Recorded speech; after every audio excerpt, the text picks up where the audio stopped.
محمد وعلى آله وصحبه طيبين طاهرين ومن تبعهم بإحسان إلى يوم الدين وبعده. برزان خوشويستان، السلام عليكم ورحمة الله وبركاته. خوش حالم كجاره كيج بأيوي برز دقموه بباسكري بابتكاني عقيدة وبير باور بردوام دبين إن شاء الله لقل خويندنا وشرح ورافكرني أو ناميل كورسالاني كما مستاي قورا زاني خوشويست محمد كوري عبد الوهاب نسيوتيو سبارد بعقيدة وبير باور بتايبتي توحيدي ألوهية زور بايخي بداوة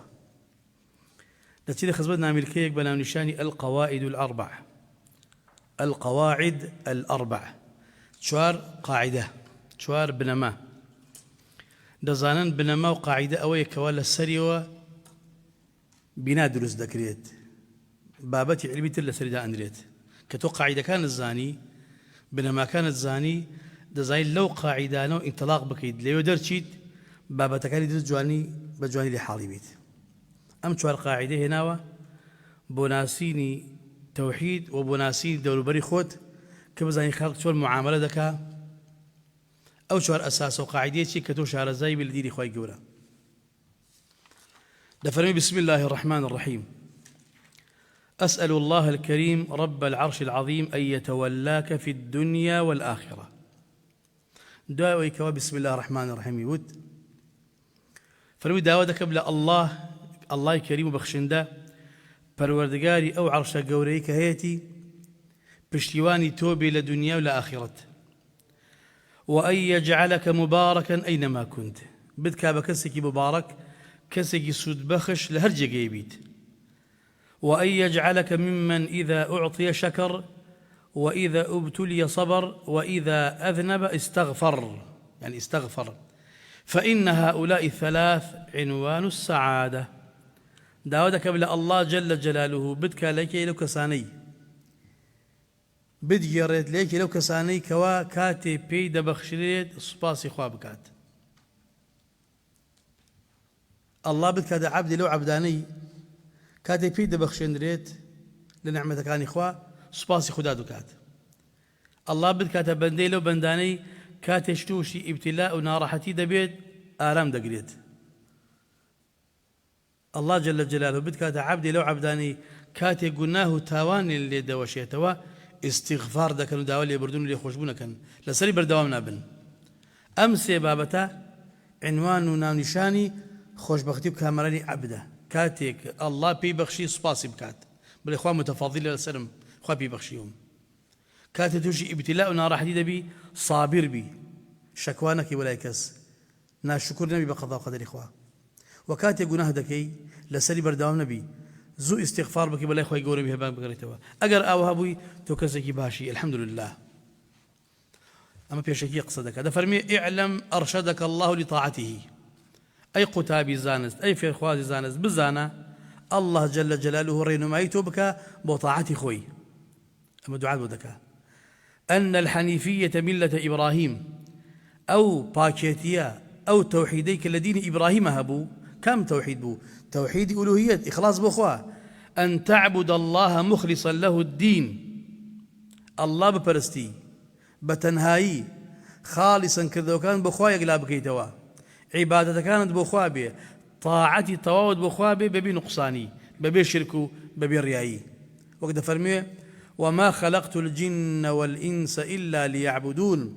جنوكو إنسان دروس نكرد لبرهج ما بستيك تنهابو برسدي خوم نبيه واتلي يوحدون بو بتاق دام بنين بتاق بن برستن.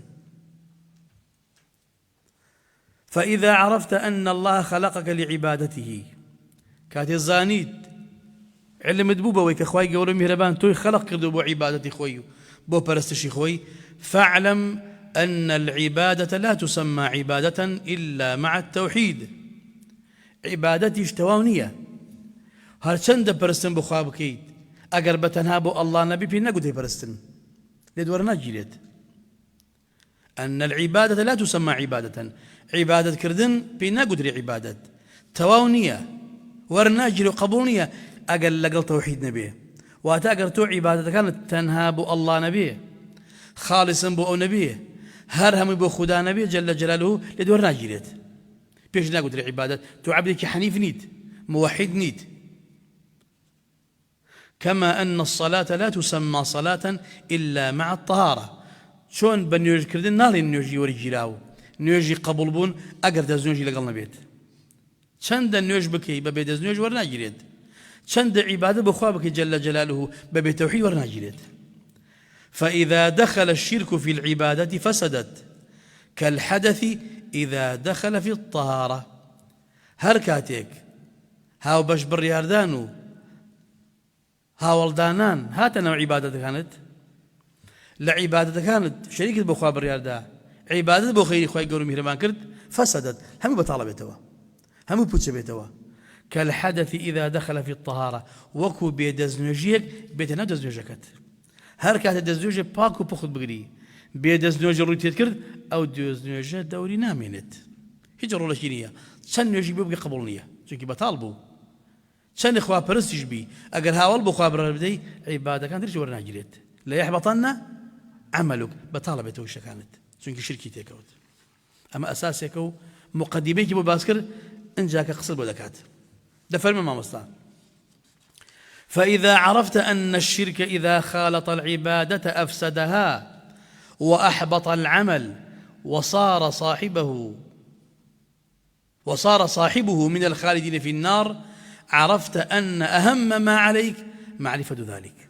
لعل الله أن يخلصك من هذه الشبكة. أجر زانيت علمت بوبو تيجي يشتي وتد هركاتيك هاول برياردان وشريك دانان بو الله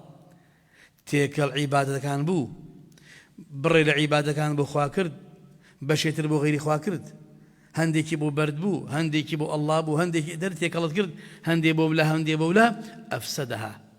أواني تريج بطالكاته كبو خواكردوتا الله نايويت ورنا جريت وأحبط العمل هم بوشالكاته نقر أوندا بل وصار صاحبه من الخالدين في النار أو زازاني خاونكي كشريك بخوا داناوا عبادتي بو غير خوا كردوا أبيت جهنمي أبيت أهل نار نقبة مؤقتي بلكو خالدين هتا لو بينتوا قدر ناتشت كأمد زاني أوصى علي جرينترين بابت أويك زور مهمة كمن بخيانم لي حالبم أويك شارزابم كام توحيدة كام شركة أو عند صال من تمنم هبيه أو عند صال عبادة بخوا بكم جوب توحيد ندم بخوا برستي ندم عبادة بخوا هيا جل جلاله بغير خواش هيا جوب قصي أهل توحيد ندم إهمال بما من شين بخوا كرت نخير توبوت جهنمي نعوذ بالله بيد قلت لا أو توحيده أو ما في الله يا قولت لي ما في الله توحيده تو بيش جوت خصت كأزاني أري مادام أو ترسناك مصيري من لسر أويا جياني من لسر أويا مستقبلي من لسر أويا والله قرنترين بابت كمن بخيانة مباخي بدم فيربوني توحيده وشارزابون لشرك جوركاني لعل الله أن يخلصك من هذه الشبكة بلكو الله جل جلاله رزقارت كانت لو توراه لو شبكة ولو داوي كتينا كويت أو داوة شيء أو شركة شيء أو شبكة شيء وهي شرك بالله شريك قرادان بو الله نوعي زورة شركي قورة نوعي هي شركي بجوكة نوعي هي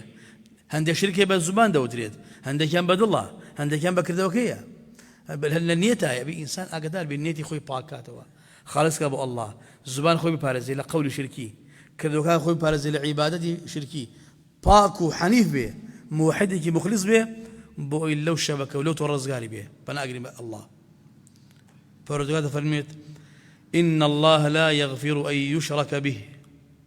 الله جل جلاله رازينا بيت كهاوري بودا بنريد قد رازينا بيت وليش خوشنا به لي بردني برامر شرقنية شو يجورتني جريمته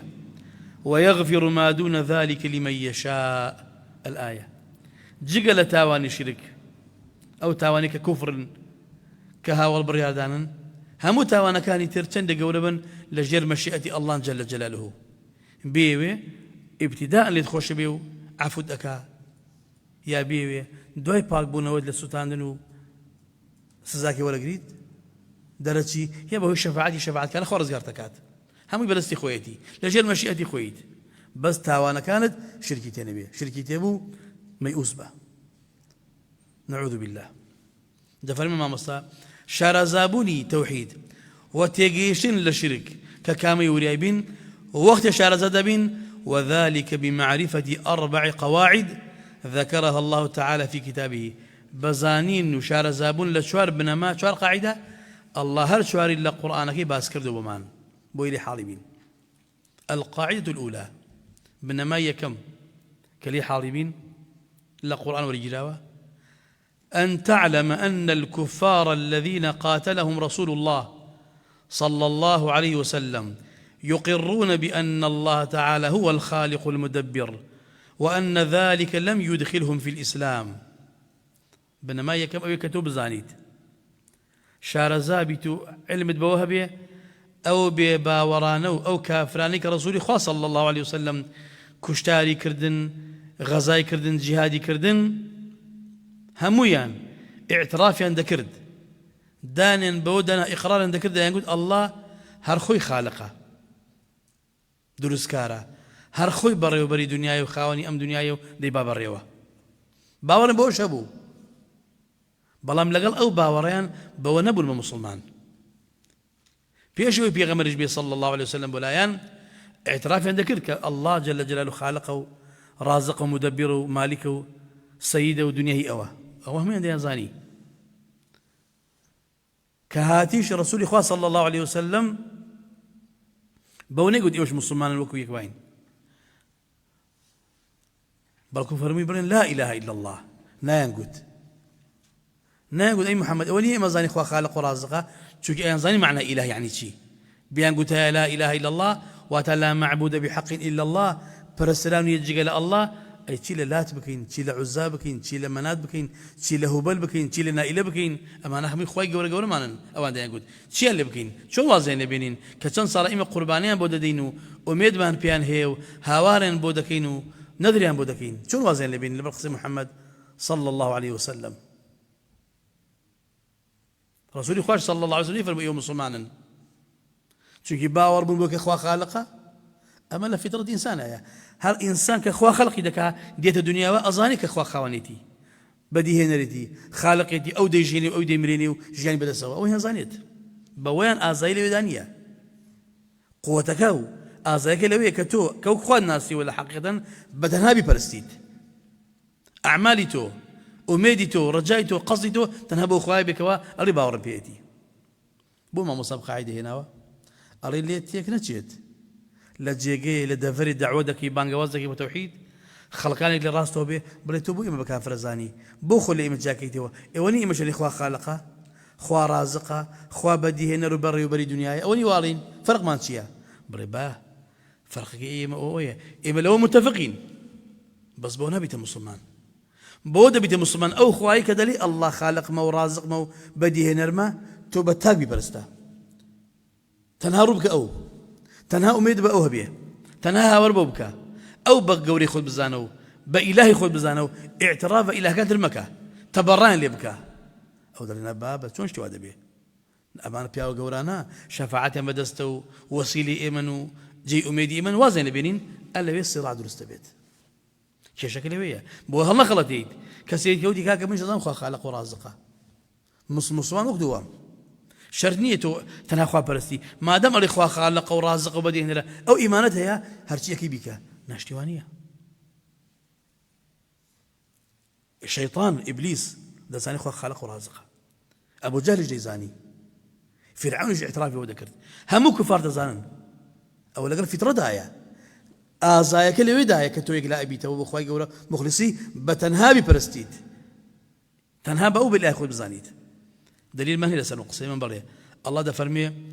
قل من يرزقكم من السماء والأرض رسول خدا محمد صلى الله عليه وسلم ببرسوليان بيان بريه كي رزقي اي ودا لا آسمان ولا زوي كي باران تان بودا بارينيو لزوي دا كشتوكالو دانويلو خواردن رزق بو خوتان ودا حيوانا كانوا دروستكات كي أو برسالي كم برسالي دوم أمن يملك السمع والأبصار أو تشاواني الله ده فرمي إن الله يحكم بينهم